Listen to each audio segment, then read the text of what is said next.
Magkano ho ba ang allowance na binibigay sa mga BHW? Sa barangay, 200 per day.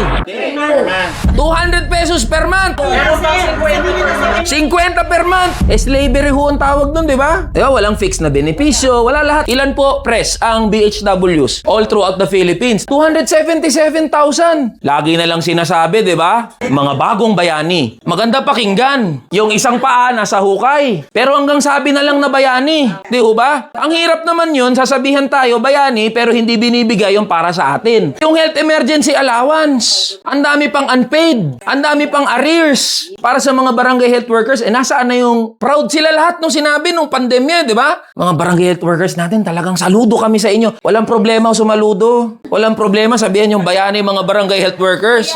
Pero higit sa pagsabi na bayani kayo, ang tunay na pagkilala sa mga bayani, ibinibigay yung benepisyo ninyo, binabayaran kayo.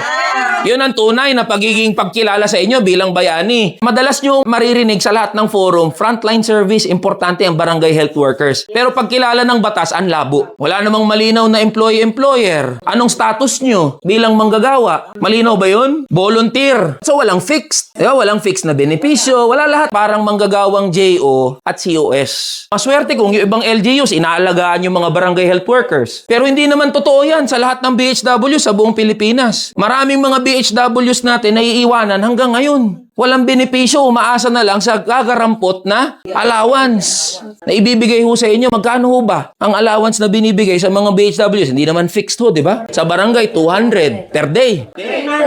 Per month! 200 pesos per month! 50 per month! Slavery ho ang tawag nun, di ba? Pagiging alipin, bibigyan ka 200 pesos per month. 200 piso, pamasahe mo na nga lang yun. Yan po yung isang bagay na nakakawala ng dignidad eh. Yung 200 pesos per month, di naman natin tinitignan yun bilang amount lang eh. Tinitignan natin yun bilang sukatan ng dignidad natin sa ating sarili. Yung hirap ba ng BHWs kapag sinukat nyo, 200 piso lang ba halaga niyan? Hindi, di ba? Ito ang nilalaban natin, ang punot dulo ho nito. Dignidad sa bawat barangay health worker na nasa frontline service. Inuuna yung matiyak, yung kalusugan ng barangay, ng komunidad. Pero paano matitiyak naman nung pamilya, nung BHW yung kalusugan ng mga anak ninyo, nung pamilya ninyo? Hindi nyo mapakain ng tama. Nakakagalit ho eh. Nagagawa nyong alagaan, yung komunidad. Pero papaano naman sa mga sarili ninyo, sa pamilya ninyo? Dahil hindi rin ho kayo inaalagaan ng gobyerno. Kaya po nung tinanong at kinausap ko yung Legis team namin, okay, ano yung 10 pangunahing batas na ifa-file natin, first day, ipinila ho kasi agad namin yan eh. So kasama po yung Magna Carta for BHWs.